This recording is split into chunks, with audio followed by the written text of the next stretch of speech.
Hi guys, it's Ryan from the game shop in Aldershot here, and today I'd like to share with you something pretty new and exciting we're going to be trying out. So, as you may already know, we've decided to relaunch our FNMs.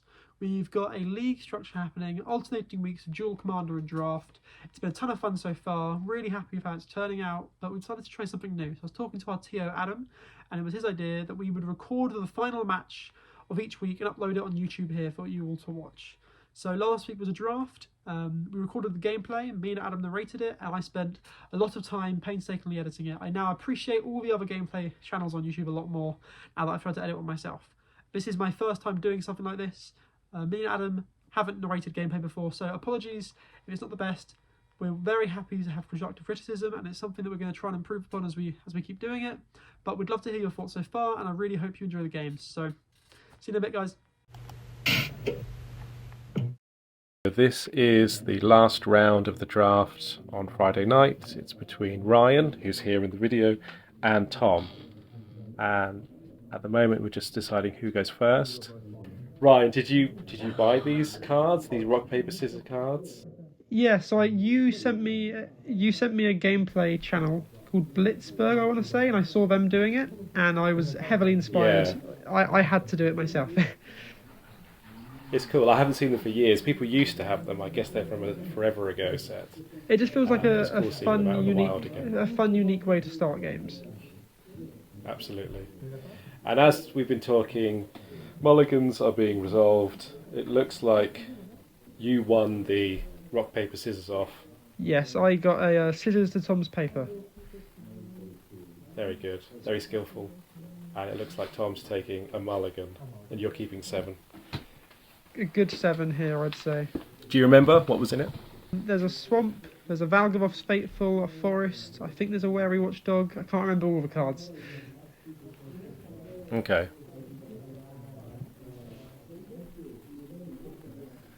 Right, so Tom's taken his mulligan. Yeah, I think he does keep this, doesn't he?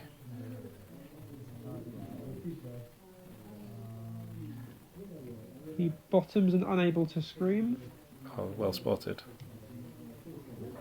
And then we begin Yeah, at... Swamp Valgavoth's Fateful. That's the Valgavoth's Faithful, okay. Tap land. And these tap lands, I think, are incredibly powerful for limited. I really like them. We haven't seen... Yeah. We haven't seen common or uncommon tap lands that can enter the battlefield untapped.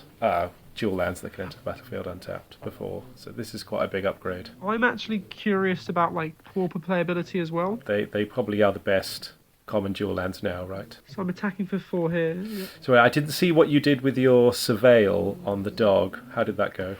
I left a swamp on top. Okay, you're hitting your land drops.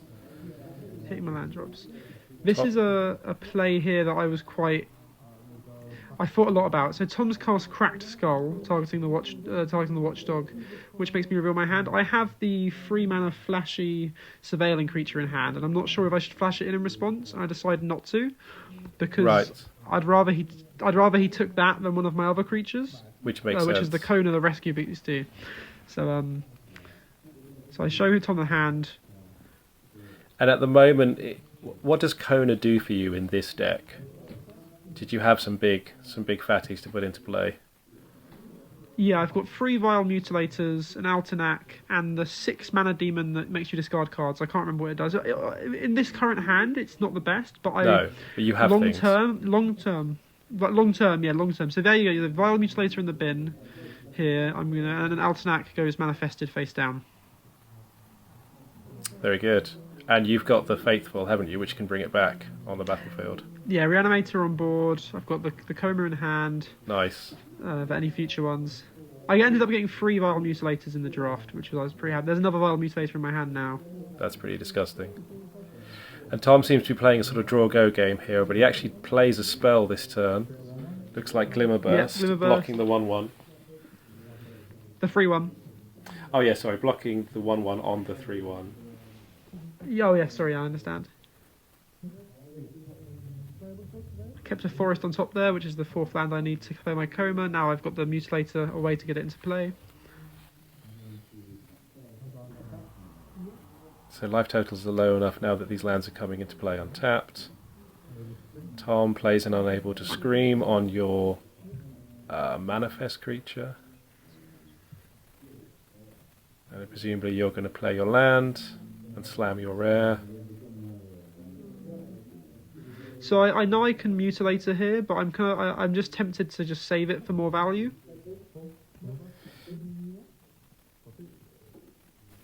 I know from having watched some of the games during the night that Tom is running a lot of counter spells in his deck. So it might be that you're baiting him, which you've successfully done here, to be able to resolve your coma.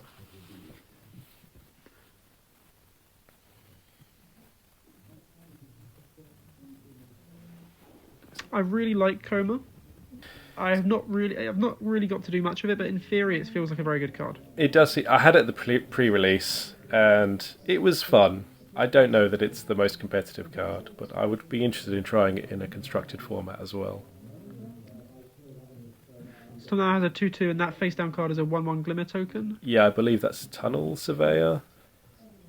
Yes, Tunnel Surveyor, yes. And I can't quite make out the artifact. So I can't remember what that card's called, but it's the one that you sacrifice to search for a basic land card, or you can unlock a room, or lock a room. Yes.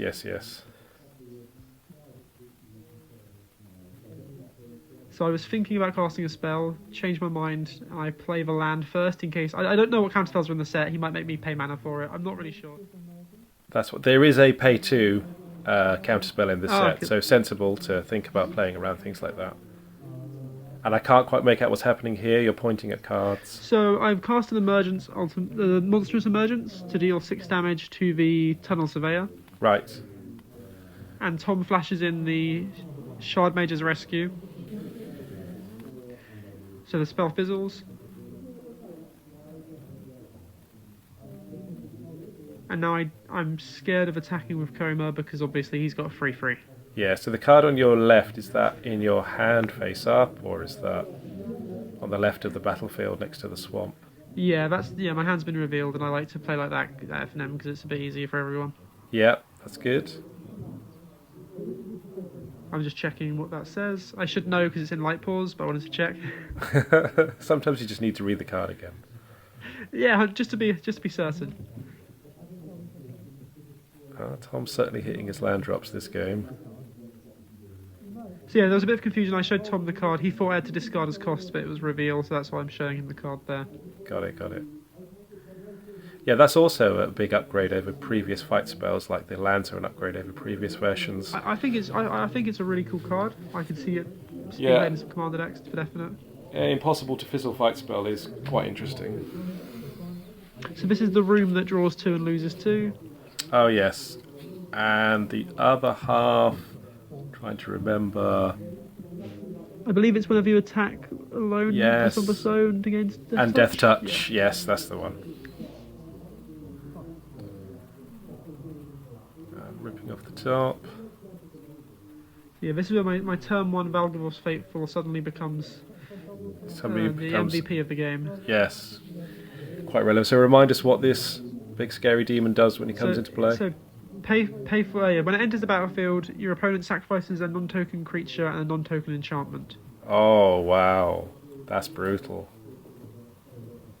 So I'm quite excited about this because it gets rid of his 3/3. In theory, it lets my Coma get through, and I can put the other Vile Mutilator into play. That's good value. We'll see if it plays out, but yeah. It's got an additional cost on cast, but obviously reanimating it, and you skip that part. Absolutely, which I guess is the plan with that deck, with that card. Yeah, Tom has the 3/2 Flash Surveiller to block and get rid of my Kona, unfortunately. Yeah. But I still feel pretty good. I've got a 6 mana Flying Trampler. Tom's got 6 life. This does look like it's going to wrap up the game unless he's got something exciting. There's another Tunnel Surveiller, and he passes. Yeah. With quite a lot of mana open. He does, and he's full Esper, isn't he? So he could have almost anything here.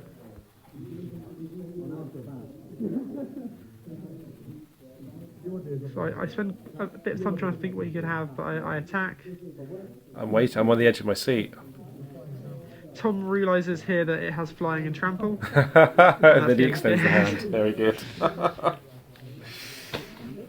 Right, good. So have you drafted this set much? I've drafted this set twice in paper, and I've done Reanimator both times. I did Reanimator at pre-release, and I've also on Arena they had up for a while a what's it called, Omniscience draft. I don't know if you know about that. I have given that a go. Yes. Yeah, my deck didn't go particularly well. You want to draft as much card draw as possible, don't you, in that format? Yeah, I got a turn one win with grab the prizes, and yeah, it was really fun. I quite enjoyed it, but that not very useful for your limited skills for actual draft.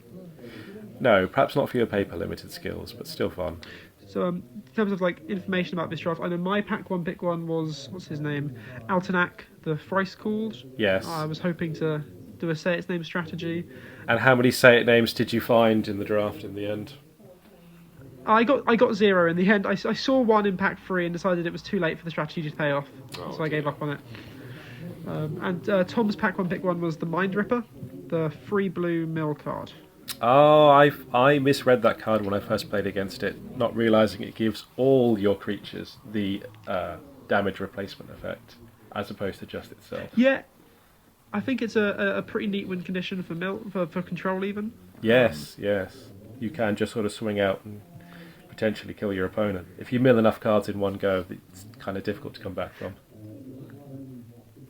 So yeah, I've got the card I have in play is a 1/1 rat. That when it dies, I manifest dread. Yeah, it looks like you both kept 7 this game. From what I can tell, this is the Flash 3/2 again, isn't it? Yeah, that's the card that sees the most play among our games. We both had a couple copies. I haven't found that card to be particularly exciting. I don't think I've drafted it highly, but do you find it's... I don't think it's great. Right. But I think it's a fine card. I don't hate having it in my deck. I'm not super excited about it though. No, I mean it can function as a removal spell. It can function as a threat, and the Surveil on attack gives you some selection as well. So. And Flash is just versatile. It means you can hold up your counter spell or your removal spell and do that if you don't need to use it. Yeah, that's a good point. So yeah, there's my one as well. You've got your one as well. Play now. MVP of this match. Untap, and I think you're looking... Oh, you've got your 4th land.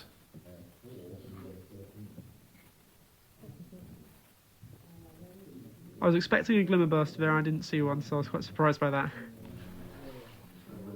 And you Manifest Dread. So, what does Manifest Dread do, Adam? So Manifest Dread is look at the top 2 cards of your library. You play one of them face down as a 2/2 colourless, nameless creature, and the other card goes into your graveyard. So quite powerful in giving you some selection, helping with Delirium, which is a big mechanic in this format, and just giving your opponent things to think about. Please. That's what the mechanic does. What does the card do? What does the card do? Oh, the card Manifest Dread. It manifests dread. Oh, that's good design. I particularly like the version on Arena, which literally just says Manifest Dread, with no other words. See, Tom unable to scream my face down creature. I was thinking about turning it face up, and then realised it doesn't matter because even if I turn it face up, it will still be an O2. Yeah, that is how that works. The object doesn't change zones; it's still the same object. Anyone wondering, the face-down creature is the 2/3 spider with reach that you can sacrifice to make 1/1s equal to your number of card types in graveyard. Yeah, it's a strong uncommon. So I found a forest here. You're thinking about the forest. You're definitely not sure, and you're keeping it. Keep it. And we're playing a... So I think we were talking here, we were trying to determine if a land drop had been played this turn because we couldn't remember. Right, I see. I think we concluded that I had, but that was just what was happening. That gets countered by the look of it. And I think that makes sense on the land drops because you have the same number of lands as Tom, who was on the play. Yes. I don't think any land drops have been missed. No, I don't think so. And what was the spell that got countered? I didn't quite make it out. It was the Fanatic of the Harrowing, the 4-mana 2/2 that when it enters both players discard a card, and if I yes. discard it, I draw a card. I like that card. So Good another in cracked Reanimator spell too. here. And Tom sees my my very exciting mythic and sadly doesn't let me play with it. Is this the attack, make a manifest? It is the attack make a manifest, a Yeah. card I was very excited to draft and only got to cast in one of my games. Yeah, I find that happens to me a lot as well. You draft these good cards and they're That's very the- shy, they don't want to come out and play.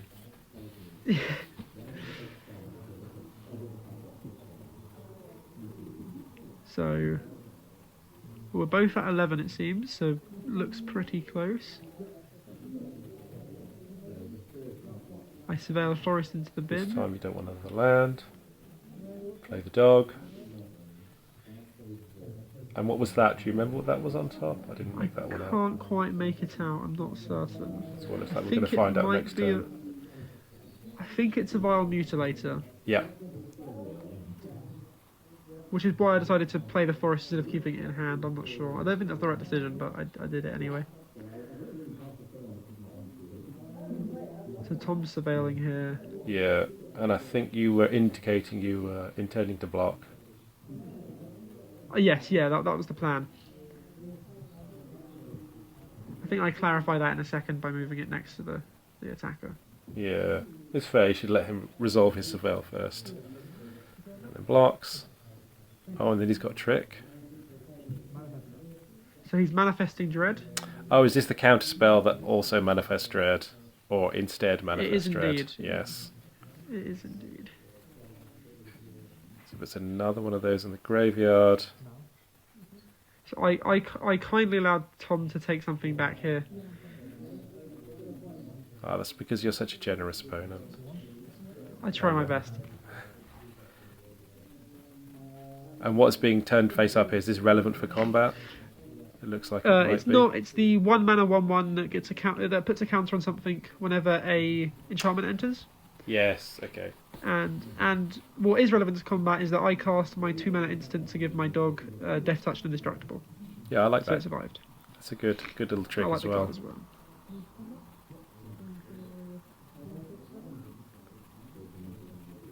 Yeah, not looking good if Tom has to chump with that. It's probably one of the better creatures in his deck. Yeah. I think that I've applied the pressure quite well. So the card in my hand, sorry, it's not a Vile Mutator, it's a Live or Die. Is this the either kill something or reanimate something at instant speed? Yeah, it is. Yeah, And it's so powerful. Tom's just unable to scream to my Watchdog, and I cast Live or Die, targeting my Mythic. Yeah, this seems pretty good. Tom's And good keeps it enough. Yeah, excellent. Very well played, Ryan. That was my first ever 3-0 at FNM draft, so I'm very happy about that. Even better, you got to get it on camera. Thanks to those of you who've made it through to the end of the video. I'm really proud of how it's come out, but I'm aware that it's not perfect and can definitely do some improvements. So if you have any ideas of what we can do to make this gameplay better, please leave a comment down below. Upcoming, we've got this Friday, we have our final FNM of this league, which will be a dual commander. I'm not sure what deck I'm playing yet. It'll either be Light Pause again, or I've got a new Norin deck. So if you want to have a chance to appear in one of our videos, then show up this Friday to FNM and see if you can make it to the finals. Friday after that will be pre-release for the new Magic Foundations set, which is proving to be a lot more than just a core set. The spoilers have got me really excited, so hopefully see you guys at the game shop soon. Have a great rest of your day and enjoy playing Magic.